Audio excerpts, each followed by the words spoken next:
We have lost 22 million. Let me just repeat that, 22 million jobs. A lot of people owe a lot of money. The economy is not recovering. We have to be bold and transformative in how we tackle the crisis for everybody in this nation.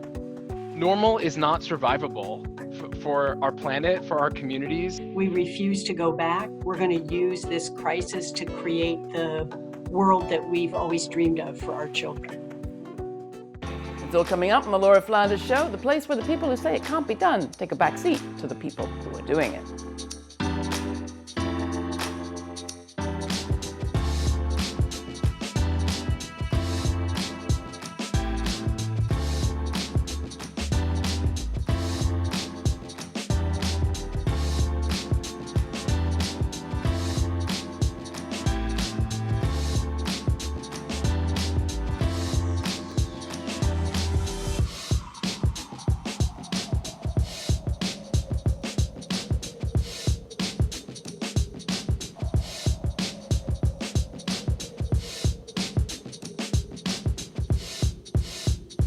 The economic collapse unfolding before our eyes is bigger than it appears, and the solution demands way more than simply building back better.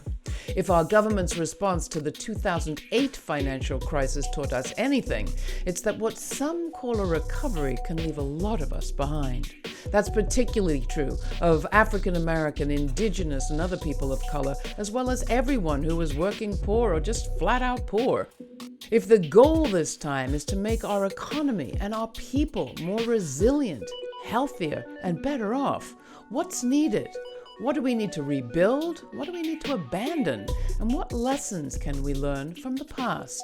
In this episode, we hear from visionary economists and labor organizers and others about what is possible and how we get it done.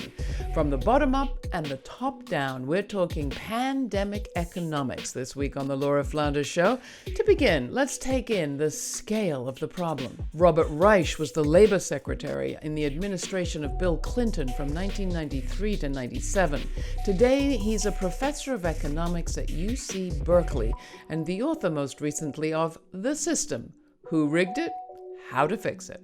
All of the ways in which people were already extremely vulnerable have simply become much more evident. We have lost 22 million.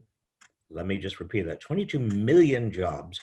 We've regained over the last few months some of those jobs, but we're still down about 12 million jobs. So this is hardly a recovery. Mary Kay Henry is the president of the Service Employees International Union, or SEIU, one of the largest unions in North America.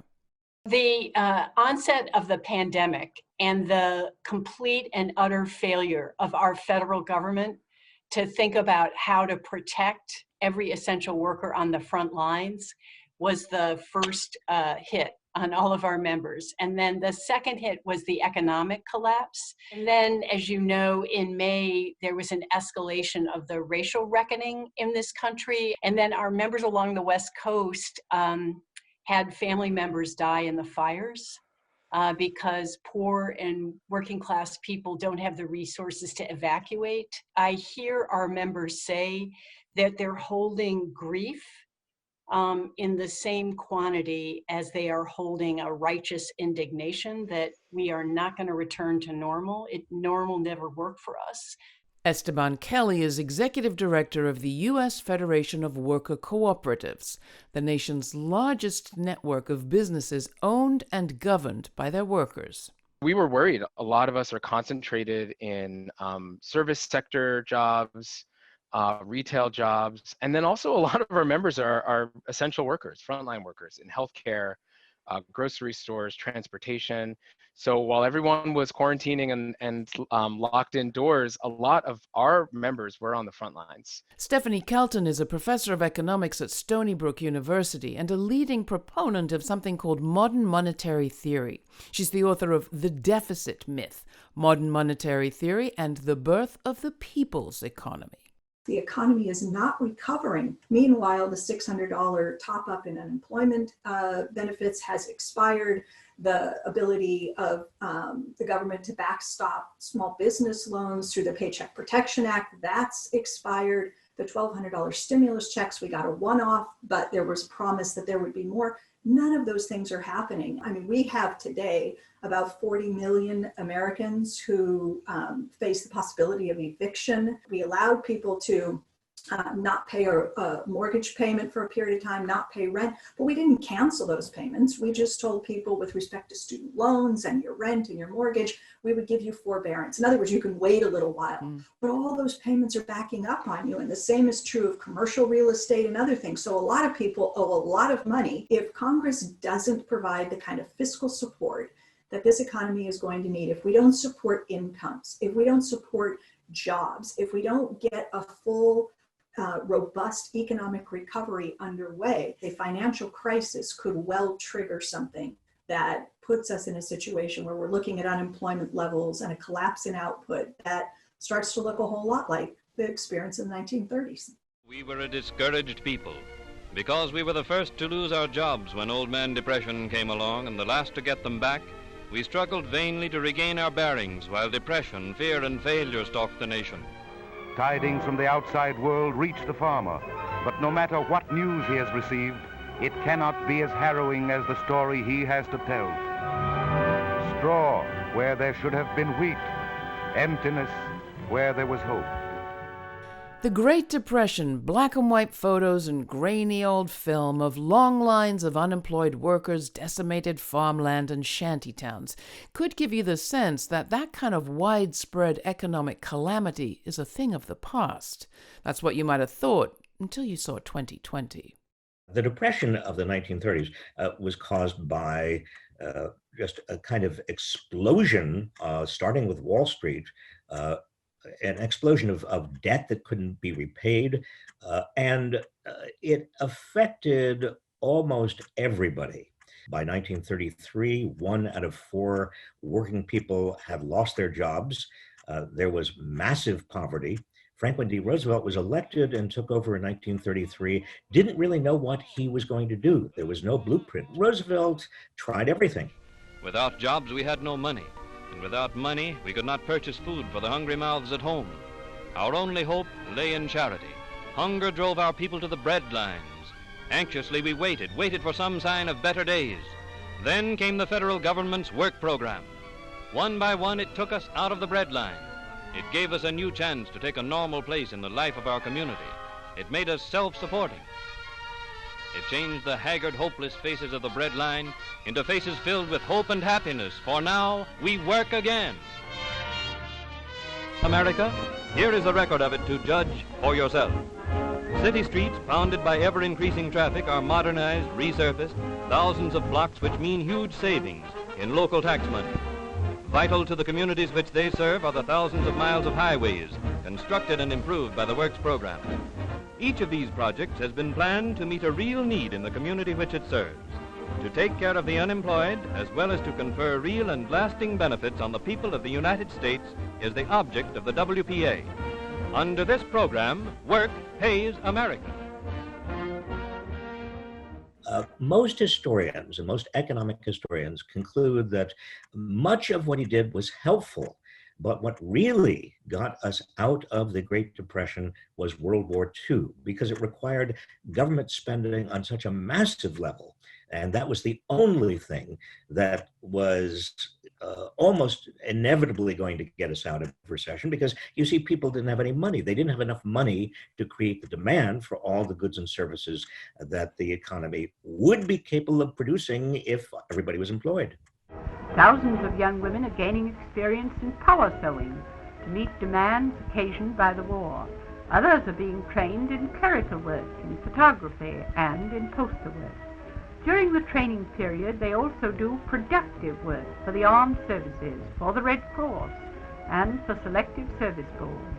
In many cases, they have released men for active duty in the armed forces. Are there any periods that you compare to this one that you learn lessons from? Well, I think we draw from the early 1930s when there was militant action on behalf of working people across race. that made transformative change in the condition of working people and labor. The Flint sit-down strikers created a standard of auto work in this country that eliminated poverty wages and started to build a middle class. I think another touchstone that I've heard our members talk about is we had the capacity as a nation after World War II to help Europe rebuild. We need to draw on that same capacity and scale to think about how to build a new America that includes everybody: undocumented immigrants, Black Americans, Asian Pacific Islanders, Native Americans, and white working poor people that have always been excluded. This isn't the first time that cooperatives, worker-owned cooperatives, consumer cooperatives have responded to a crisis in the lives of Americans. I'm thinking of Reconstruction era, Depression era. Are there periods that you look back to for a historic parallel that fits or has lessons to teach? I think that it's been really helpful thinking about the history of racial capitalism and anti-Black racism, and leaning on the wisdom and organizing from women of color, from Black feminist leaders like Fannie Lou Hamer, like Ella Baker, who use cooperative models as a way to build wealth and just mechanisms for survivals, economic prosperity in especially African American communities. People's movements in response to the Great Depression forced the U.S. government to act and enact many of the reforms we think of as part and parcel of American life today. What could the government do in response to our current crisis? Again, Robert Reich and Stephanie Kelton have some answers. We don't know what would have happened in the 1930s if it hadn't been for World War II. And you say rightly that a lot of what we saw in terms of recovery came on the backs of the war economy created in that time. Massive spending is what a lot of people are calling for right now. Is that what you see as being the primary thing needed? Yes, you need two things, and there are two levers of macroeconomic policy. One lever is at the Fed, that's keeping interest rates low. And Jerome Powell has said that's exactly what he's going to do. That's fine. But that can't be the only lever. Keeping the stock market going has almost nothing to do with the actual economy that most people live in. So you do need the other side of economic policy, the other lever, which is fiscal policy. That is, Congress and the president have got to stimulate the economy big time. And the third thing you have to do is get some control over this coronavirus. If you don't get some control of the coronavirus, then items 1 and 2 don't really count very much. We just heard Robert Reich describe a whole lot of spending being required in this moment. Where is that money going to come from? Well, it's going to come from the only place it can come from, and it's really the place that all government spending comes from. Congress has the power of the purse. So what happened is that Congress got together in the span of a pretty short matter of time and passed 4 major pieces of legislation, the biggest of which was the CARES Act, $2.2 trillion. So to put it in the simplest possible terms, the money came out of a keyboard at the Federal Reserve. But the other thing that we're told all the time is that the government is kind of like a household, and you really can't spend more than you earn. You look in your pocketbook, you see what's there. You can't go below the bottom of the purse. You don't think that's right? No, I know that that's not right. The federal government can do what all of the rest of us can't do. It can spend money it doesn't have. And so the reality is the federal government is the issuer of the US dollar, and the rest of us are merely users of the currency. We have to get it in order to spend it. The federal government can spend it into existence. Have we done enough? No, not by a long shot. And that's, Laura, that's what's so tragic in this moment. I think you got a lot of people who recognize that this economy is teetering on the brink, that you've got real problems in the months and possibly years ahead if Congress doesn't act with further support. Talk a bit about what it will take for any of this to happen. You served in government. It's not easy to make change. No, it's not easy. And actually, Washington is almost the last place where change is going to happen because Washington tends to, even with good people in Washington, tends to reinforce the status quo. You need good people outside Washington who are mobilized and organized and energized to make the kind of changes that are necessary. But that's where I'm optimistic. I think that people understand that widening inequality, stagnant wages for most people, that this concentration of wealth and power at the top is bad for our democracy, it's bad for the country. And rather than running around screaming, what needs to happen is people need to mobilize and organize and energize everybody else to vote and to be active politically. And that's really what I've been trying to push. More than at any time in recent decades, Americans are indeed mobilizing for economic justice and equity and coming to one another's aid at a community level. The pandemic economy has forced many to recognize that the people we rely on, our essential workers, have long been undercompensated, unprotected, and downright exploited. To speak about how those essential workers and businesses are responding, I spoke again with Mary Kay Henry and Esteban Kelly. How do you update the sit-down strike of the 30s to this moment and to the workers you represent? Well, we've been doing it, we think, through the Fight for 15 for the past 8 years, when fast food workers have galvanized strikes. Most recently, on July 20th, we did a strike for Black Lives that was cross-movement. And so I think we need to combine militant action with mobilization across sector, where we unite with the racial justice movement, the immigrant movement, the women's movement, the LGBTQ, the climate movement, to create a united force for change. And then the third thing we need to do is make a decision as a labor movement that we are going to rewrite the rules that have been rigged against workers being able to join together and have the power to bargain a better life. And that's what auto workers did. There was no law that protected GM, Ford, and Chrysler workers from making common cause with each other. Their militancy forced the companies to a joint table, and the Democratic governor in Michigan decided not to call out the National Guard to suppress the strike. It has been done in other states. And so it does also require us to open a front in using our political strength to get elected officials to stand with workers as they challenge corporate power. A lot of white America is reeling in this period, realizing, oh, government's not there for me, the social safety net's not there for me. But a lot of people of color in this country have been in that situation before, historically, and in those moments of crisis have come up with strategies that are serving you well right now. Our members were some of the first businesses to ramp up the personal protective equipment. Some of them actually manufactured it for one another. So in North Carolina, the Carolina Industrial Commons retrofitted their factory, their warehouse, which normally does textiles, and they moved into making gowns and masks for hospital workers and shipped them up to the Bronx, where our largest member, Cooperative Home Care Associates, which does healthcare, home healthcare, they were running short on equipment. So because they were all connected through our membership network, they were able to tap into the community to do the sourcing and fill in those gaps in the supply chain. I mean, if you are a worker in the United States, you are in the best position possible if you were inside of a worker-owned cooperative. Bottom-up strategies of mutual aid enough?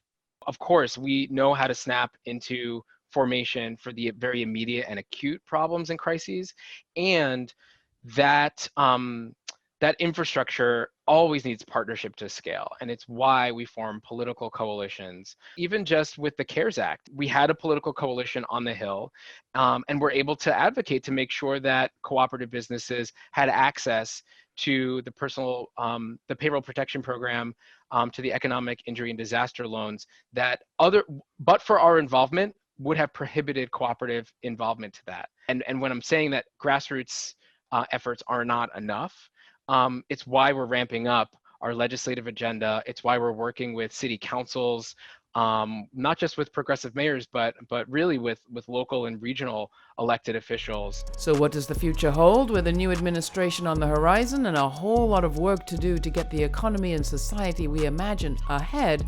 I ask our guests about their vision for what's next on the long march from a pandemic economy to a democratic one. We feel in many ways sort of on the precipice of something as we're speaking. We've seen a year of the worst. We're talking about creating not just a return, but something new. How do you think about elections in this context? We think elections matter for making a demand on what we as working people and communities of all races have the right to expect in this nation. We don't think the election is the only thing. We think of it as a step in how we are going to achieve the just society that our members organize around and bargain and stay in the streets demanding every day of our lives. We refuse to return to thinking about the past as a measure for what we should expect in the present.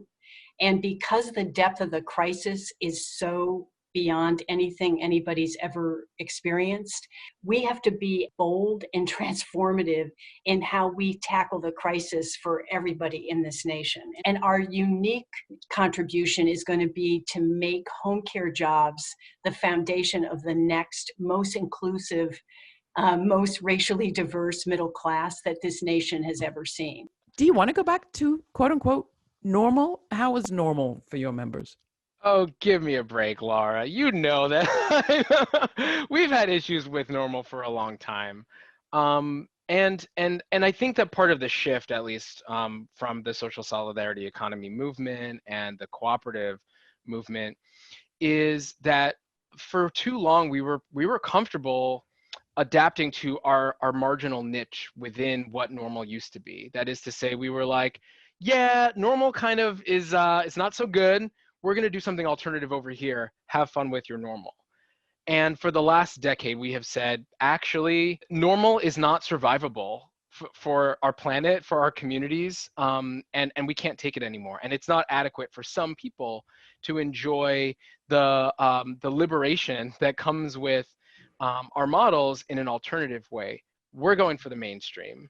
I think that certainly the leadership of Senator Bernie Sanders has made that clearer, how mainstreamable worker ownership is, cooperative economics, and this even ideas of the solidarity economy, that our communities can own the assets, public land, industries, enterprises, whether as a public commons or as cooperatively owned, community owned, membership owned, or worker owned private businesses, which is what cooperatives are. Those things fit together really neatly, especially alongside strong and robust unions, where there is worker voice and worker power, even when it needs to be embedded in something like public institutions, universities, or to the extent that we're going to have to live with private corporations during the transition to a just, sustainable economy. There's a lot of repair that needs to happen to a country founded on settler colonialism,